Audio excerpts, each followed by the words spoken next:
Hello all. Welcome to the quick revision series for current affairs for prelims 2021 by IAS Network. So in this video, we are starting with a new series of economy and we'll be taking the important topics which were in news in the economic section from the past 1.5 years.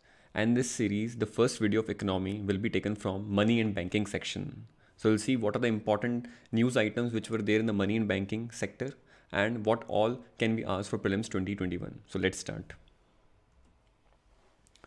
So if you talk about, we have taken a couple of topics like bad banks, then we have taken a topic on cooperative banks, then we have taken a topic on priority sector lending, then we have taken a topic on AT1 bond, then positive pay system, and then Basel III norms in this video.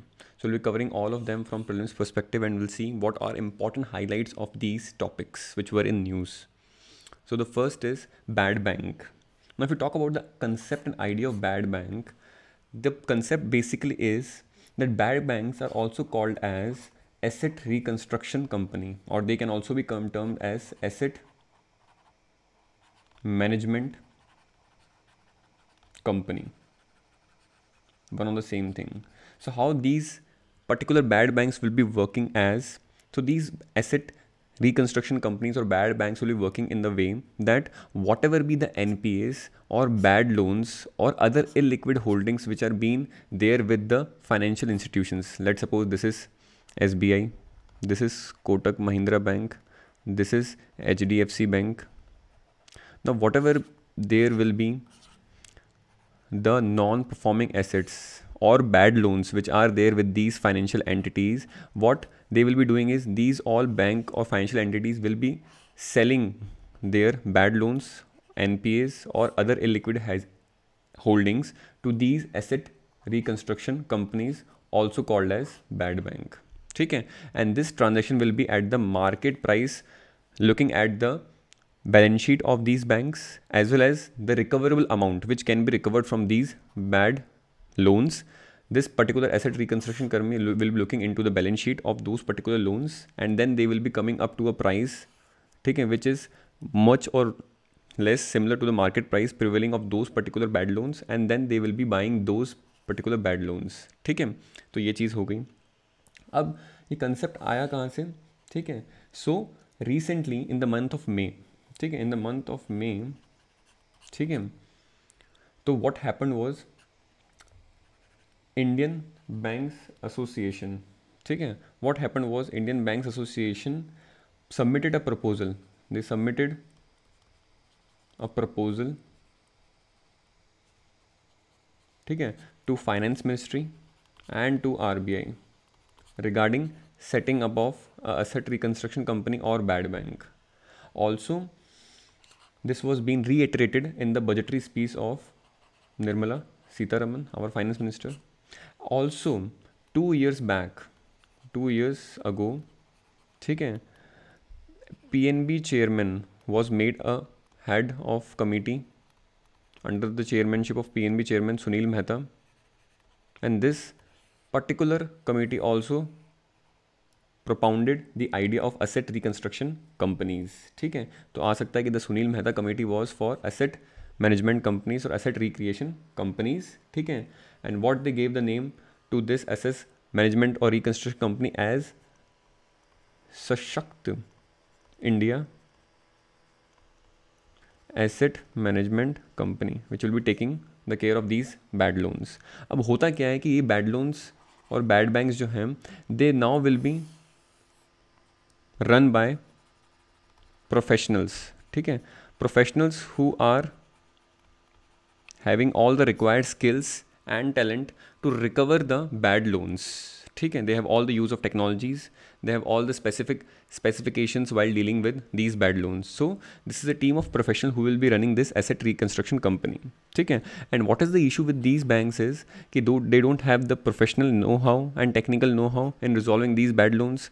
Their primary business is to give land loans, ठीक है, and earn profits. So the banks are not very much proficient in their workforce regarding the reconstruction of these bad loans, and therefore this idea of whole bad bank was mooted by the particular committee. ठीक है, अब इसके अंदर क्या होगा, NPAs. Now what are NPAs? We can see that there is a certain categorization of NPAs as per RBI. ठीक है, and this categorization is that if the principal of the interest remains over due for 90 days, ठीक है, of any loan. ठीक है, अगर कोई भी loan किसी बैंक ने किसी कस्टमर को दिया है, अगर उसका प्रिंसिपल या इंटरेस्ट अनड्यू हो जाता है for a period of 90 days, then that particular loan will be considered in the form of non-performing asset. ठीक है, now there are further categorizations under this non-performing asset.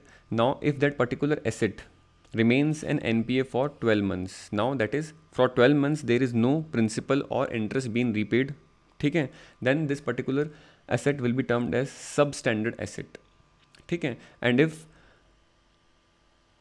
the substandard asset for less than 12 months or less अगर रह जाता है, then this substandard asset will remain as will be termed as doubtful asset.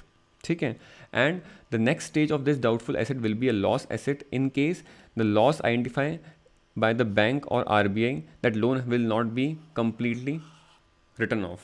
ठीक है, बात क्या हो गई, डाउटफुल से लॉस एसेट कब बन जाएगा, जब बैंक या RBI को श्योरिटी हो जाए that now there is very very meagre chances और no chances of that loan to be repaid by the customer. ठीक है, अब ये हो सकता है कोई फाइनेंशियल फ्रॉड हो गया उसके चक्कर में, there can be some financial frauds involve in the money market and financial markets with respect to that customer. So in that case the particular asset will be termed as loss asset and loss asset will be identified bank और RBI and loan has not been completely written off. ठीक है, ये हो गया हमारा NPAs का. अब issues क्या हैं, what are the various issues been seen with the idea of bad bank. अब इश्यूज़ क्या हैं, मान लो अगर ये bad bank is government funded. ठीक है, अगर ये बैड बैंक बनता है और इसको क्या है फंड कौन करता है, गवर्नमेंट करता है, और it will be in the hands of government entity.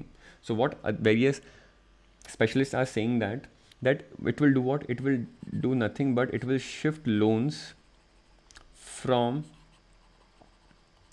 one public sector bank to another public sector entity which is responsible for holding or managing that bad bank, and therefore both these entities are lacking in what, professionalism and other technical know-how, and this will not do anything but it will create just another institute of public sector which is highly unprofessional and will be costing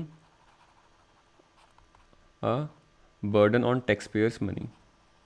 ठीक है, so one issue is this which is there in front of us. The other issue is कि अगर ये bad bank का पूरा management और supervision अगर हम प्राइवेट प्लेयर्स के हाथ में दे दें, so what it will be happening is, let's suppose this is a private player, ठीक है, who will be buying the bad loans from a public sector bank. Now दो इश्यूज आ सकते हैं इसमें.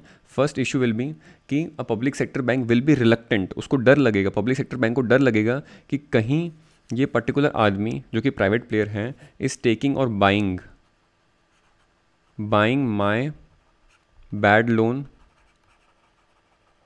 At a high discounted rate. उसको हर वक्त ये डर लगता रहेगा कि ये हाई डिस्काउंटेड रेट पे मुझसे अपना बैड लोन ले रहा है. मतलब there is always an issue of price discovery. ठीक है, कि वो बैड लोन की कितनी एक्चुअल अमाउंट है as per the market value. ठीक है, also there can be an involvement of corruption. ठीक है, and public sector employees will be fearful due to a possible charges of corruption which can be levied against them in future because of the price they will be selling their bad loans to this private entity. ठीक है, तो इसमें actual causes of corruption भी charge हो सकते हैं और there can be some artificial causes of corruption can also be charged against these public sector employees who will be what giving their bad loans to this private player. ठीक है, और कभी भी क्या है कि पब्लिक सेक्टर एम्प्लॉयज़ के against कोई vigilance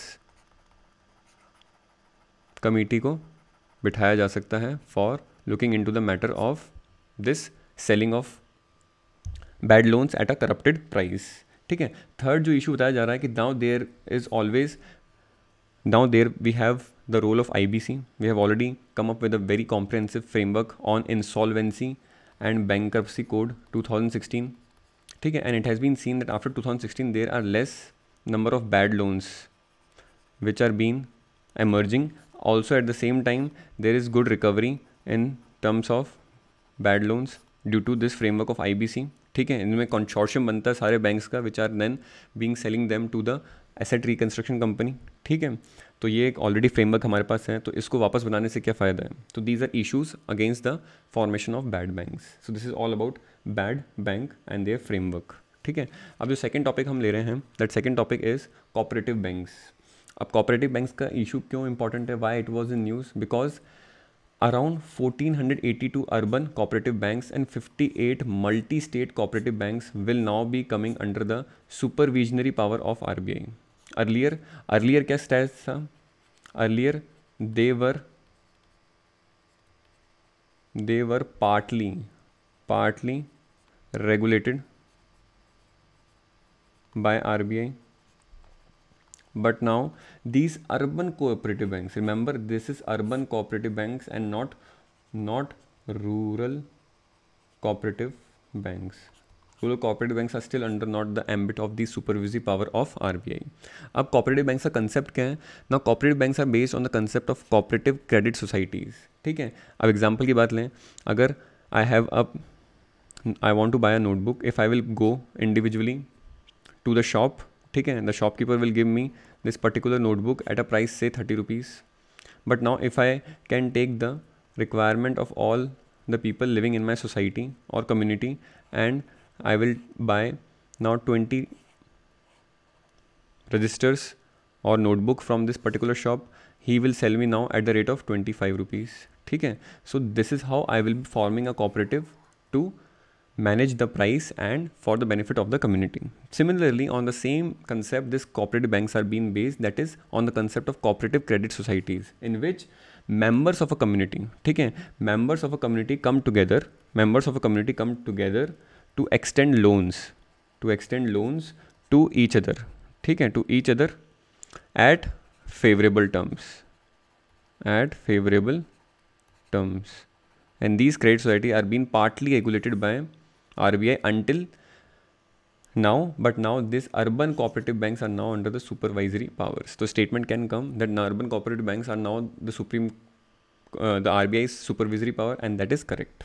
Now the types of cooperative banks, broadly there are two types of cooperative banks. These types are based on the region of operation. If the region of operation is rural areas, it will be termed as rural cooperative bank. If the region of operation will be urban areas, it will be termed as urban cooperative bank, ठीक है. ये दो type हो गए. And urban cooperative banks have further been divided into scheduled and non-scheduled cooperative banks. Now if you talk about the structure of cooperative bank, the structure can be seen in the form of, ठीक है, the structure of cooperative banks. So out of 100%, roughly 35% are our urban cooperative banks, that is which are lying in the urban area, ठीक है, and around 65%, which is large chunk, are then being divided into rural cooperative banks. So these 96,248 branch of rural cooperative banks are still not under the supervisory powers of RBI, ठीक है. और ये जो 1544 branches हैं, they are under the supervisory power of RBI. तो ये circular अभी RBI ने दिया है. अब अगर फर्दर कैटेगराइजेशन देखें रूरल कोऑपरेटिव्स का, तो आउट ऑफ द 65% रफली 22% is under the state cooperative banks, ठीक है. 50.9% is district central cooperative banks, ठीक है. Then 23.6% is primary agriculture credit societies, ठीक है. And then this is a very less percent of 3.5% under other categories, which we don't need to remember for our exam. So why it has been coming under the supervisory power of RBI? Because there has been instances of significant mismatch in the way these cooperative banks were used to work, especially in the urban areas, ठीक है. Because now loans are being given to the customers, ठीक है, without or less due diligence. अब due diligence वहाँ पर क्या है कि बिना करे बिना ही क्या है कि they were giving loans to the customers, ठीक है. As result of which the customers are defaulting on loans, and in case of default the recovery was less और in some cases zero. As result of which these urban cooperative banks are reporting higher NPAs, as a result of which RBI now bought these urban cooperative banks under its supervisory powers. अब अगर हम difference की बात करें, difference between commercial banks and cooperative banks, तो difference is on the basis of objective. So commercial banks का primary objective क्या होता है? Profit making. But cooperative banks का प्राइमरी ऑब्जेक्टिव क्या होता है? Providing service on no profit and no loss at favourable terms. Regulated under RBI's banking regulation act. ठीक है, these are regulated under cooperative society act, plus urban cooperative banks are now being regulated under the supervisory power of RBI also. ठीक है, तो ये ध्यान रखना है. Now target segment इनका क्या होता है? General public, corporate, government. इनका agriculture based activities, entrepreneur, small business mainly in rural areas, that is mostly under the priority sector lending of the banks जो होती है इनकी. अदर डिफरेंसेस की बात करें तो cooperative banks have been established under cooperative society act of different states. ठीक है, और कमर्शियल बैंक्स जो होते हैं they are been regulated by RBI and as well as they establish under the companies act. ये इंपॉर्टेंट है, companies act 2030 as joint stock companies और separate acts passed by the parliament. Cooperative banks are subjected to rules laid by registrar of cooperative societies. These are being subjected to rules raised by RBI. Cooperative banks have lesser scope in offering a variety of banking services. ठीक है, उनका diversification क्या है? कम होता है, because they are mainly involve in the pure banking services of lending and depositing. However, commercial banks have wider scope of offering a variety of banking services like mutual funds, like insurance, etc. Cooperative banks are functioning on the basis of cooperation. Commercial banks proceed on strong business principles with the prime objective of profit making. Cooperative banks are private sector banks. Commercial banks in India can be two types, public sector banks also and private sector banks. ठीक है, but corporate banks क्या होते हैं? Private sector banks होते हैं, क्योंकि एक community, a private community can come together and form this particular type of cooperative bank. Now the third topic we have today is also one important thing to know about is कि both cooperative banks and commercial banks are coming under the ambit of DICGC, that is both are insured under the deposit insurance and credit guarantee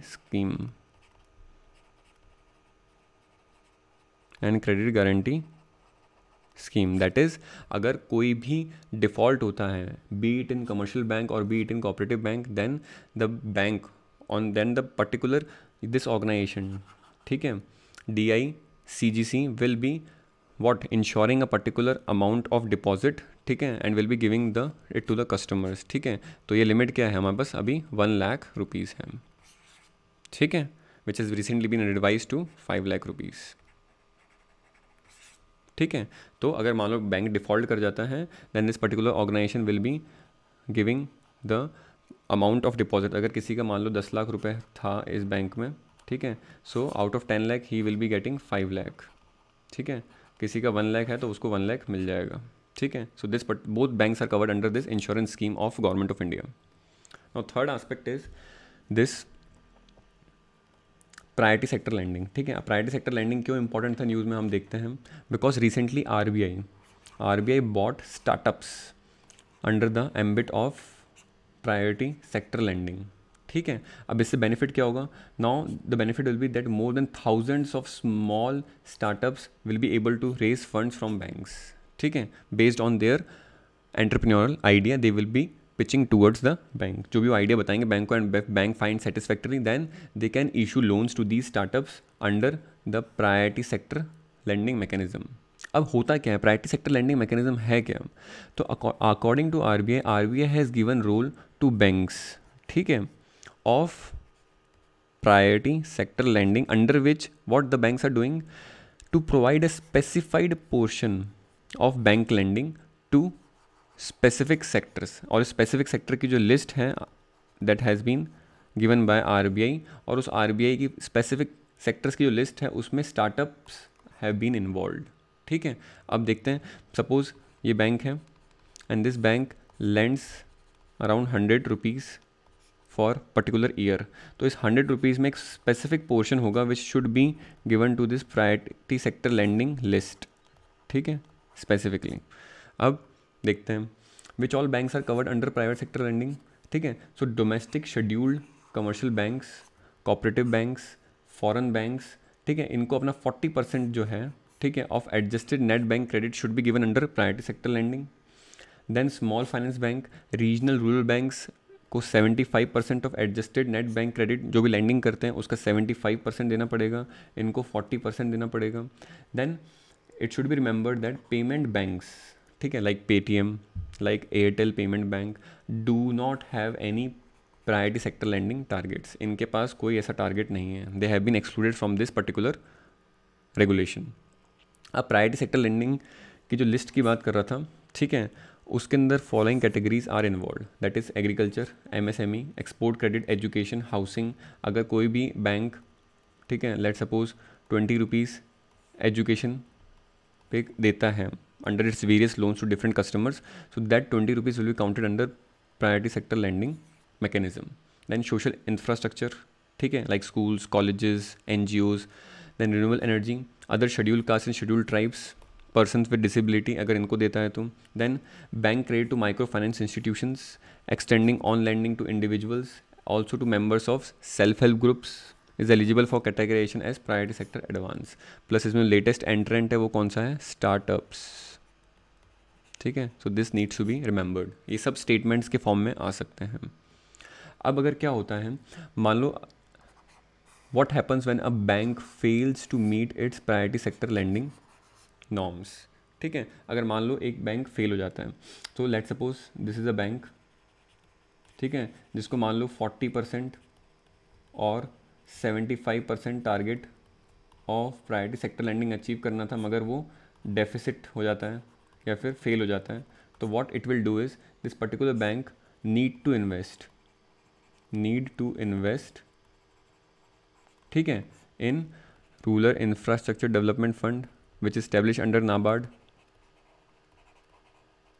ठीक है, और other agencies of NABARD, वहाँ पे भी invest कर सकता है ये, ठीक है. Plus it can invest in national housing bank, और it can invest in small industries development board bank, ठीक है, और it can invest under Mudra micro units development refinance agency, ठीक है.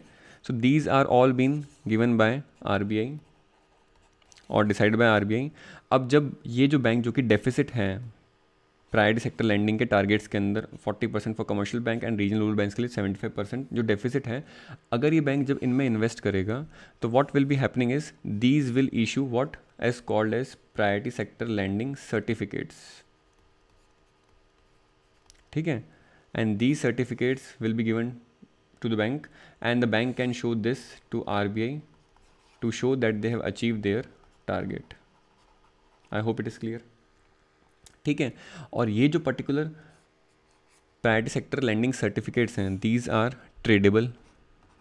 इनकी करेक्टरिस्टिक्स क्या हैं, ये ट्रेडेबल हैं ऑन स्टॉक एक्सचेंजेस, ठीक है, ठीक है, दीज आर ट्रेडेबल, ठीक है. देयरफॉर अगर बैंक क्या है कि किसी और बैंक से, now let suppose there are 2 banks, ठीक है, A and B.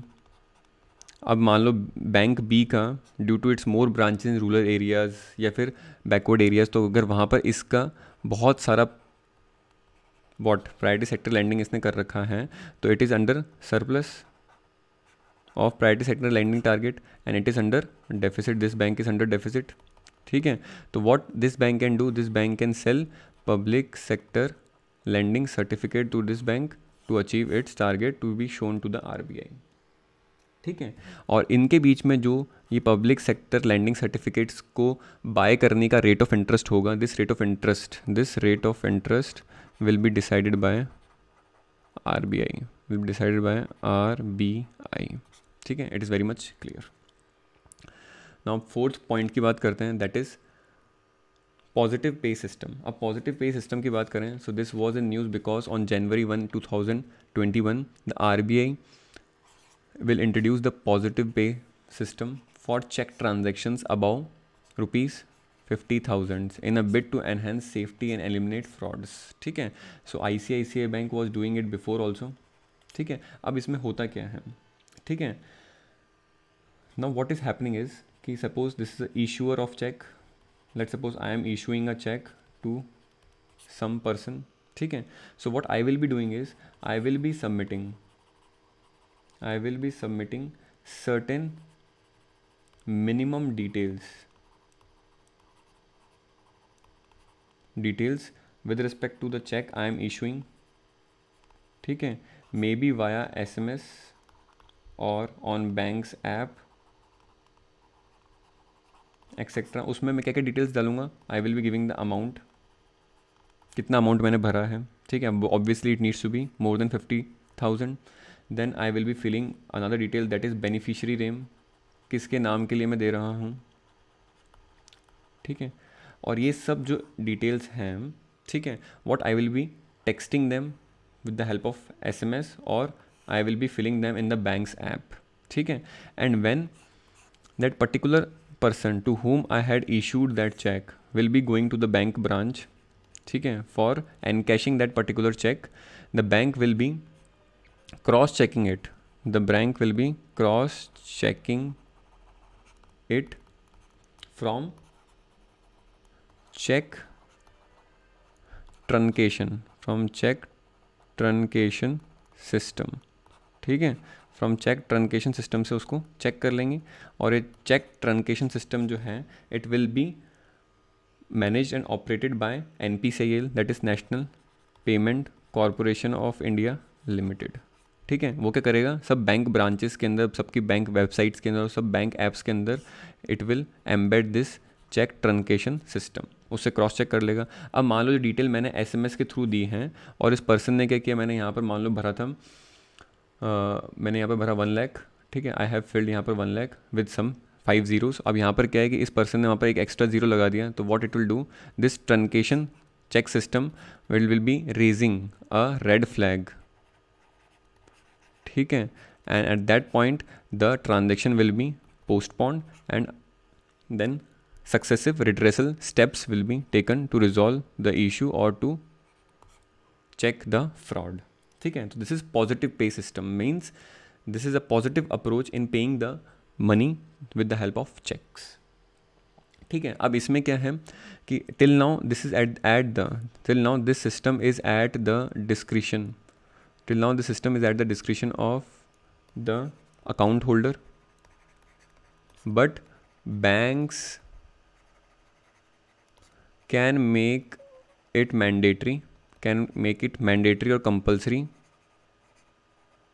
for checks amounting greater than ₹5 lakh, ठीक है। बट 5 लाख से ज़्यादा के अगर चेक हैं तो bank can make it mandatory. These are all the important things for positive pay system, ठीक है। The fifth aspect is 81 bonds. अब 81 bonds were very much in news due to the restructuring package been announced by RBI for Yes Bank, ठीक है। जो yes bank के अंदर frauds हुए थे by Rana Kapoor and DHL group, ठीक है, तो उसके तरीके से बहुत सारा क्या है कि NPA ज़्यादा हो गया था किसका, येस बैंक का, and it was very much unmanageable to run this bank and therefore RBI came to rescue with a restructuring plan been led by SBI, ठीक है। तो उसमें क्या हुआ था कि these 81 bonds were been written off, मतलब उनको जो बैंक की बैलेंस शीट होती है उससे क्या कर दिया, राइट ऑफ कर दिया फ्रॉम द बैलेंस शीट, ठीक है। अब बैलेंस शीट में ये जो 81 बॉन्ड्स होते हैं कहाँ पे होते हैं, लाइबिलिटी वाली साइड में, ठीक है। अब बॉन्ड्स की बात करते हैं, बॉन्ड्स क्या होते हैं, ठीक है। So let's suppose this is a bank और अ कंपनी, ये बैंक है या फिर कंपनी है, ठीक है। In order to raise capital, अगर इसको पैसा चाहिए मार्केट से, ठीक है, in order to raise capital, ठीक है, raise capital, this particular bank और कंपनी विल इशू बॉन्ड्स, ठीक है। एक तो शेयर के लेवल पे हो सकता है, ठीक है, विल इशू बॉन्ड्स और शेयर इक्विटी कैपिटल, ठीक है। तो जब बॉन्ड शेयर करता है, ठीक है, and these are investors like common people like us और may be some institutional investors like the investors who are being into mutual funds, ठीक है। तो उसको बॉन्ड इशू हो जाते हैं, तो ठीक है, many people went to Yes Bank because Yes Bank in the year 2012-13 was issuing this 81 bonds, ठीक है, 81 बॉन्ड्स इशू कर रहा था, तो बहुत सारे इन्वेस्टर्स ने ले लिए। अब इन्वेस्टर्स ने उनको पैसा दिया और ये बॉन्ड्स ले लिए, क्यों लिया, बिकॉज इन बॉन्ड्स के ऊपर एनुअली जो रेट ऑफ इंटरेस्ट था वो बहुत ज़्यादा था, ठीक है, ये क्लियर है। अब बात करते हैं हम कि इस केस के अंदर अब हुआ क्या कि ये जो बॉन्ड्स थे, ठीक है, इन इन्वेस्टर्स के पास, इनको आरबीआई ने क्या बोल दिया है, they will now not be treated for liquidation, ठीक है, इनको क्या है कि ख़त्म कर दिया, ठीक है, विदाउट गिविंग और paying the principal amount to these investors. अब देखते हैं होते हैं क्या है। सो दीज 81 बॉन्ड्स की खासियत क्या है, these are unsecured, therefore write off कर दिए हैं आरबीआई ने, पता लगी कि अनसिक्योर्ड है। परपीचुअल मतलब there is no maturity, there is no maturity period of these banks, ठीक है। That bank issue to shore up their core capital, ये बैंक कब इशू करते हैं, जब उनको अपनी कोर कैपिटल को इंक्रीज़ करना होता है, ठीक है। अभी कोर कैपिटल क्या होती है, which is been defined to meet the Basel 3 norms. अब बेसल 3 नॉर्म्स के अंदर कोर कैपिटल के एक पर्टिकुलर सेट ऑफ टारगेट्स दे रखे हैं, उनको अचीव करने के लिए बैंक्स क्या है कि 81 बॉन्ड इशू करता है। अब क्या होते हैं 81 बॉन्ड्स, हम देख सकते हैं, ठीक है। तो 81 बॉन्ड्स को अगर किसी इन्वेस्टर को एक्वायर करना है, ठीक है, let's suppose you are an investor who want to invest in these bonds, तो you can be acquiring these two, you can acquire these bonds under 2 routes. आप 2 रूट से इसको एक्वायर कर सकते हो। फर्स्ट है private placement offer of 81 bonds, ठीक है। जब फर्स्ट टाइम क्या है कि बैंक नोटिफिकेशन देगा कि we are now issuing 81 bonds, any interested investors can contact to our branches, ठीक है। तो वहाँ से डायरेक्ट जाके आप पैसा दो उनको, ठीक है, and they will be giving you 81 bonds, जिस पे आपको annually high rate of interest मिलेगा, ठीक है। सेकंड क्या है कि these 81 bonds are also tradeable in the secondary markets, ठीक है। सेकेंडरी मार्केट में ट्रेडेबल होते हैं। तो मान लो किसी आदमी ने ये ले रखा है और उस आदमी को क्या है कि पैसा चाहिए अभी, और उसको बॉन्ड क्या है कि किसी को देना है, और उसको अभी क्या है कि पैसे की रिक्वायरमेंट हो, so that particular person can sell this bond and get the money out of it. तो वहाँ से भी आप ले सकते हो, ठीक है। अब बात आती है इसके अदर फीचर्स क्या हैं। So the other features of these bonds are that these bonds pay a slightly high rate of interest, ठीक है, जो हमने बात करी है अभी। Therefore more people, investors, retail investors और इंस्टीट्यूशनल इन्वेस्टर्स क्या है कि इसकी तरफ अट्रैक्ट होते हैं। These bonds are listed and traded on exchanges, stock exchanges पे भी क्या है कि इनको हम ले सकते हैं। Therefore it has been said कि आप इसको एक्वायर करने के लिए you can also buy it from secondary markets, ठीक है। Now investors can't return these bonds to the issuing bank, ठीक है। इन्वेस्टर्स ये जो बॉन्ड उन्होंने बैंक से लिए वापस बैंक को नहीं दे सकते हैं, ठीक है। If they want to sell they can go to the stock exchanges, ठीक है। बट बैंक जो इशू कर रहा है वो उसको रिकॉल कर सकता है after a maturity period of 5 और 10 ईयर्स, ठीक है, एज पर देयर नोटिफिकेशन। वो रिकॉल कर सकता है, bank has the right to recall them, ठीक है, but the investor does not give these bonds to the issuing bank, ठीक है। इसमें एक और क्या है कि बैंक के पास पावर है कि बैंक स्किप कर सकता है इस पर इंटरेस्ट देना फॉर अ पर्टिकुलर ईयर। मान लो हो सकता है उस पर्टिकुलर ईयर में बैंक की क्या है कि क्रेडिट ग्रोथ इतनी अच्छी नहीं हुई, उस बैंक का रेवेन्यू प्रॉफिट इतने अच्छे नहीं आए, तो बैंक क्या है कि उस पर्टिकुलर ईयर के अंदर इस पे इंटरेस्ट देना बंद कर सकता है।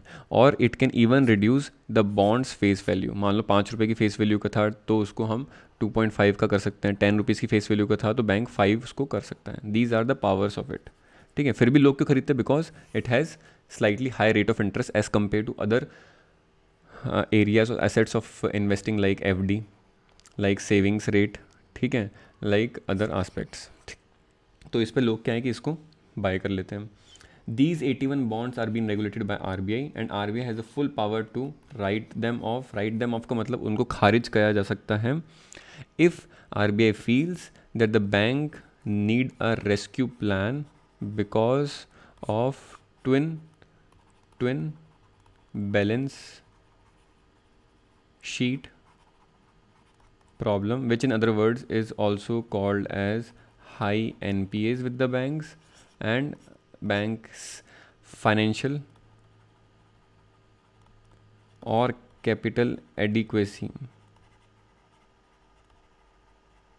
is getting worse or poor, ठीक है। तो इसमें कर सकता है।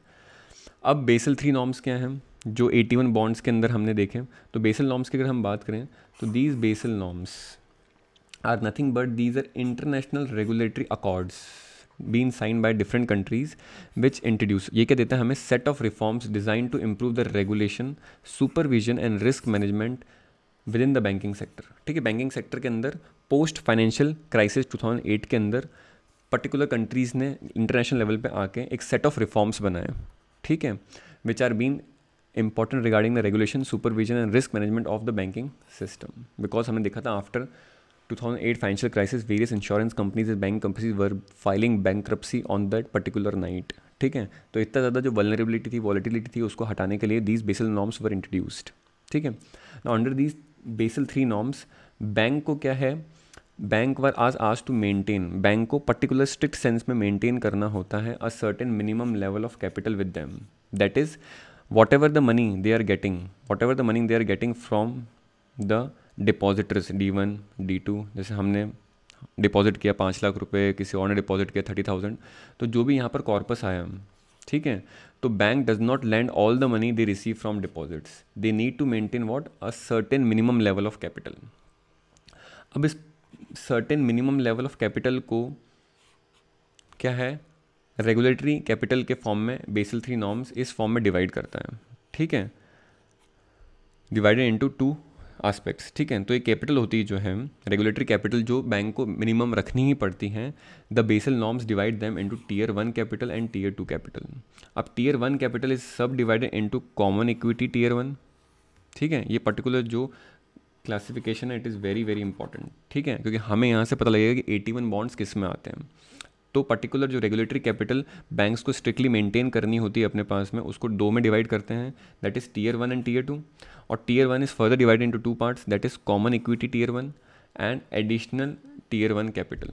और यहीं पर क्या है कि इस कैपिटल को सेफ गार्ड करने में, इस कैपिटल को बनाए रखने में banks do what, banks issue 8T1 bonds, जिससे उनके पास पैसा आता है और ये रेगुलेटरी कैपिटल जो कि मेंटेन करनी पड़ती है बैंक को अंडर बेसल 3 नॉर्म्स, वो क्या है कि उनकी फुलफिल हो जाती हैं। अब बात करते हैं कि कॉमन इक्विटी टियर 1 कैपिटल जो है इसको बैंक कैसे अपने पास लेके आता है। It can be due to equity instruments where returns are linked to banks performance and therefore the performance of the share price they have no maturity. Example, मान लो under the regulatory capital norm किसी bank को common equity tier 1 capital को maintain रखना है और उसके पास अभी कम हो रही है। एग्जांपल, अभी IDFC फर्स्ट बैंक जो है उसके पास क्या है कि जो रेगुलेटरी कैपिटल के अंदर कॉमन इक्विटी टियर 1 कैपिटल क्या है कि कम हो गई थी। ठीक है, तो what did this bank do was it issued the shares of the bank, shares बोल दो या फिर इक्विटी बोल दो ऑफ द बैंक। ठीक है, किसको, इन्वेस्टर्स को। ठीक है, और इन्वेस्टर्स ने क्या है कि उसके बैलेंस के अंदर क्या दिया, रुपीज़ दिए बैंक को, और बैंक की क्या है कि ये कैपिटल रिक्वायरमेंट पूरी हो गई। तो कॉमन इक्विटी टियर 1 कैपिटल तो क्या है कि आप शेयर्स को इशू करके मनी जो भी रेज होती है उससे आप फुलफिल कर सकते हो। और ये दोनों किस में आ रहे हैं, टियर 1 कैपिटल में आ रहा है, ये हमने देख ही लिया पिछले वाले से। और जो एडिशनल टियर 1 कैपिटल है उसको, जो येस बैंक के केस में हुआ था, येस बैंक ने इशू किए थे परपीचुअल अनसिक्योर लोन्स बॉन्ड्स, ठीक है, which carry a fixed coupon rate, ठीक है, from annual and past performance of the bank. ठीक है, तो वो हमारे कौन से हो जाएंगे, 81 बॉन्ड्स। बैंक 81 बॉन्ड्स इशू करती है इन्वेस्टर को, और इन्वेस्टर से जो पैसा आता है उससे अपनी एडिशनल टियर 1 कैपिटल को फुलफिल कर लेती है, which is a regulatory capital under Basel 3 norms. तो टियर 1 तो ऐसे हो गई। ठीक है, together CET1 and 81 are called as common equity under Basel 3 norms. ठीक है, इनको टुगेदर कॉमन इक्विटी बोलते हैं। Under Basel 3 norms minimum requirement of common equity capital has been defined. तो जितनी बेसल 3 नॉर्म्स डिफाइन करता है कॉमन इक्विटी कैपिटल बैंक के पास होनी चाहिए, उतनी बैंक्स को मेंटेन करनी पड़ती है, because RBI also follows these Basel 3 norms, and जो भी बैंक्स RBI से रेगुलेट होते हैं उनको ये फॉलो करना पड़ता है। नाउ जो टियर 2 कैपिटल है, ठीक है, टियर 2, और ये दोनों किस में आती हैं, tier 1 and tier 2 comes under the mandatory regulatory capital to be maintained by banks under Basel 3 norms. तो Tier 2 capital consist of unsecured subordinated debts with an original maturity of at least 5 year. ठीक है, तो ये क्या है कि banks या जो भी कंपनी बैंक्स हैं जो भी क्या है कि डेट या उधार लेती हैं बॉन्ड्स इशू करके, वो कि अनसिक्योर्ड होते हैं, बट उसमें मैच्योरिटी होती है ऑफ एटलीस्ट 5 years, कम से कम 5 साल की उसमें वो होती है। According to Basel norms, if minimum Tier 1 capital falls below 6%, it allows for a write-off of these bonds. तो जो येस बैंक के केस में उनकी मिनिमम टियर 1 कैपिटल क्या है, it went below 6%, and therefore in that particular aspect RBI write off all the 81 bonds of Yes Bank investors. तो ये वाला सारा इशू था।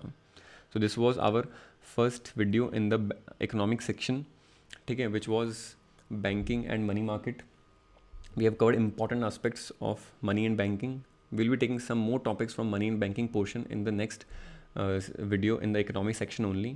Till then, whatever the doubts are, just kindly comment them. Do like the video if you like it and share it to your friends. Thank you and have a nice day.